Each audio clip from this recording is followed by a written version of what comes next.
ഇംഗ്ലണ്ടിൽ ഭവനരഹിതരുടെ ബില്ലുകളുടെ കുറവ് നികത്താൻ കൗൺസിലുകൾ പണം ആവശ്യപ്പെടുകയാണ്. താൽക്കാലിക താമസ സ്ഥലങ്ങളിൽ ആളുകളെ പാർപ്പിക്കുന്ന പ്രാദേശിക അധികാരികൾ പൊതുവെ മുൻകൂർ ചെലവുകൾ നൽകുകയും കേന്ദ്ര ഗവൺമെന്റിൽ നിന്നും ക്യാഷ് ബാക്ക് ക്ലെയിം നേടിയെടുക്കുകയും ചെയ്യും.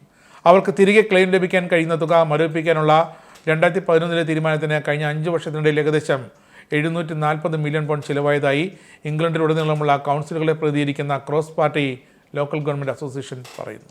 UK-യിൽ കനത്ത കാറ്റിനും മഴയ്ക്കും സാധ്യതയുള്ളതായി കാലാവസ്ഥാ മുന്നറിയിപ്പ്. ശക്തമായ ന്യൂനമർദ്ദം UK-യിലേക്ക് നീങ്ങുന്നതിനാൽ യെല്ലോ അലർട്ട് പ്രഖ്യാപിച്ചു. വലിയ തിരമാലകൾക്കും പവർ കട്ടിനും സാധ്യതയുണ്ട്. രാവിലെ വടക്ക് പടിഞ്ഞാറൻ സ്കോട്ട്ലൻഡിന്റെ ചില ഭാഗങ്ങളിൽ കാറ്റിന് വേഗതയേറുന്നതിലാണ് യെല്ലോ അലർട്ട് പ്രഖ്യാപിച്ചത്. മണിക്കൂറിൽ 80 കിലോമീറ്റർ മുതൽ 121 കിലോമീറ്റർ വരെ വേഗതയിൽ വ്യാപകമായ കാറ്റും പ്രതീക്ഷിക്കുന്നുണ്ട്. പ്രാണി പഠനശാസ്ത്രത്തിൽ 1.75 കോടി രൂപയുടെ സ്കോളർഷിപ്പോടെ ലണ്ടൻ യൂണിവേഴ്സിറ്റി കോളേജിൽ 4 വർഷത്തെ ഗവേഷണത്തിന് മലയാളി പെൺകുട്ടി അർഹത നേടി. കണ്ണൂർ എടത്തൊട്ടിയിലെ ഫെമി ബെന്നിയാണ് ലണ്ടൻ യൂണിവേഴ്സിറ്റിയിൽ സ്കോളർഷിപ്പ് നേടിയത്. വിവിധ ഗവേഷണക്കായി ആയിരക്കണക്കിന് അപേക്ഷകരിൽ നിന്ന് 40 പേരെയാണ് US-ൽ നിന്നും തിരഞ്ഞെടുക്കുക. ഇതിലെ ഏക മലയാളിയാണ് ഫെമി. എൻറ്റമോളജിയിൽ കടന്നലുകളുടെ ജൈവ വൈവിധ്യം സംബന്ധിച്ച ഇക്കോളജി ആൻഡ് ബിഹേവിയർ എന്നതിലാണ് സ്പെഷ്യലൈസേഷൻ. യുക്രൈൻ സംഘർഷത്തിന്റെ അതേ തോതിൽ യുദ്ധം ചെയ്യാൻ നിർബന്ധിതരായാൽ ബ്രിട്ടീഷ് സൈന്യം 6 മാസത്തിനുള്ളിൽ തുടച്ചു നീക്കപ്പെടുമെന്ന് പ്രതിരോധ മന്ത്രി മുന്നറിയിപ്പ് നൽകി. ഉക്രൈനിലെ റഷ്യയുടെ അധിനിവേശത്തിന് സമാനമായ മരണനിരക്ക് 6 മാസം മുതൽ 1 വർഷത്തിനിടയിൽ സൈന്യത്തെ ഇല്ലാതാക്കുന്നതിനിടയാകുമെന്ന് അലിസർ കാർണസ് പറഞ്ഞു. സ്കെയിൽ യുദ്ധത്തിൽ പോരാടുന്നതിന് കരുതൽ ശേഖരം ഉണ്ടായിരിക്കേണ്ട പ്രാധാന്യത്തെ കുറിക്കുന്നതായും അദ്ദേഹം ചൂണ്ടിക്കാട്ടി. 140 രാജ്യങ്ങളിൽ നിന്നുള്ള 6000-ലധികം അപേക്ഷകർക്ക് പൗരത്വം നൽകി അയർലൻഡ്. കില്ലാർണിയിൽ ഇന്നലെ നടന്ന ചടങ്ങുകളിൽ അനേകം അപേക്ഷകർക്ക് പൗരത്വം സമ്മാനിച്ചു തുടങ്ങി. അയർലൻഡിലെ 32 കൗണ്ടികളിൽ താമസിച്ചു വരുന്ന 140 രാജ്യങ്ങളിൽ നിന്നുള്ള 6000-ലധികം പേർക്കാണ് പൗരത്വം നൽകുന്നത്. വിരമിച്ച ഹൈക്കോടതി ജഡ്ജി ജസ്റ്റിസ് പാഡി മക്മഹോനും വിരമിച്ച മുൻ ഹൈക്കോടതി പ്രസിഡന്റ് മേരി എർവിനും അധ്യക്ഷത വഹിച്ച ചടങ്ങിൽ അപേക്ഷകർ അയർലൻഡ് രാഷ്ട്രത്തോടുള്ള വിശ്വസ്തതയും കൂറും പ്രകടമാക്കുന്ന പ്രഖ്യാപനവും നടത്തി. അല്ലു അർജുൻ നായകനായ പുഷ്പ 2-വിന്റെ റിലീസിനോടനുബന്ധിച്ചുണ്ടായ തിക്കിലും തിരക്കിലും പെട്ട് മരിച്ച സ്ത്രീയെ തിരിച്ചറിഞ്ഞു. ഹൈദരാബാദ് ദിൽഖുഷ് നഗർ സ്വദേശിനി 39-കാരി രേവതിയാണ് മരിച്ചത്. ഭർത്താവ് ഭാസ്കറിനും മക്കളായ തേജിനും സാൻവിക്കിനുമൊപ്പമാണ് സന്ധ്യ തിയേറ്ററിൽ രേവതി പ്രീമിയർ ഷോ കാണാനെത്തിയത്.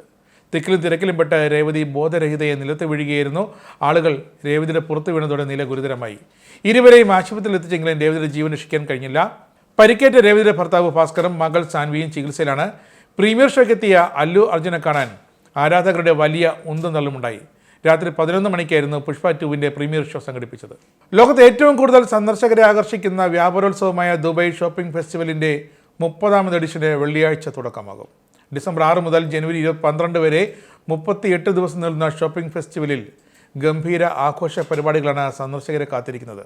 1000 ഡ്രോണുകൾ പങ്കെടുക്കുന്ന ഡ്രോൺ കരിമരുന്ന് പ്രദർശനങ്ങളാണ് ഇതിൽ ഏറ്റവും വലിയ ആകർഷണം. കൂടാതെ സഞ്ചാരികൾക്കും പ്രദർശനം കാണാനെത്തുന്നവർക്കും കൈനിറയെ സമ്മാനങ്ങൾ നേടാം. വിഴിഞ്ഞത്തെ കൊമേഴ്സ്യൽ ഓപ്പറേഷണൽ തുറമുഖമായി പ്രഖ്യാപിച്ചു. ഇതോടെ തുറമുഖം ചരക്ക് കൈമാറ്റത്തിനായി പ്രവർത്തന സജ്ജമായി.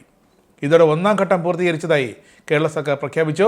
വിഴിഞ്ഞം international seaport, Indian institute of technology Madras തുടങ്ങിയ ഏജൻസികൾ സംയുക്തമായാണ് എഗ്രിമെന്റ് പ്രകാരമുള്ള എല്ലാ നടപടികളും പൂർത്തീകരിച്ച് വിഴിഞ്ഞത്തെ കൊമേഴ്സ്യൽ ഓപ്പറേഷണൽ തുറമുഖമായി പ്രഖ്യാപിച്ചത്. കേരളത്തിന്റെ ഹെലി ടൂറിസം നയത്തിന് മന്ത്രിസഭാ യോഗത്തിന്റെ തത്വത്തിലുള്ള അംഗീകാരം ലഭിച്ചു.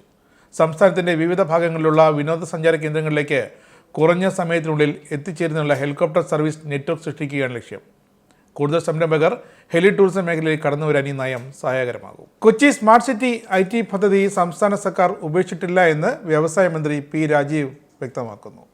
ദുബായ് ആസ്ഥാനമായുള്ള ടീകോം ഇൻവെസ്റ്റ്മെന്റിനെ സംയുക്ത സംരംഭത്തിൽ നിന്നും ഒഴിവാക്കാനുള്ള സർക്കാർ തീരുമാനത്തിന്റെ പശ്ചാത്തലത്തിലാണ് മന്ത്രിയുടെ ഈ പ്രസ്താവന.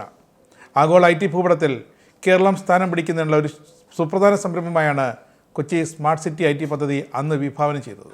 TV മൊബൈൽ ആപ്പ് ഡൗൺലോഡ് ചെയ്ത് സൗജന്യമായി ആസ്വദിക്കും.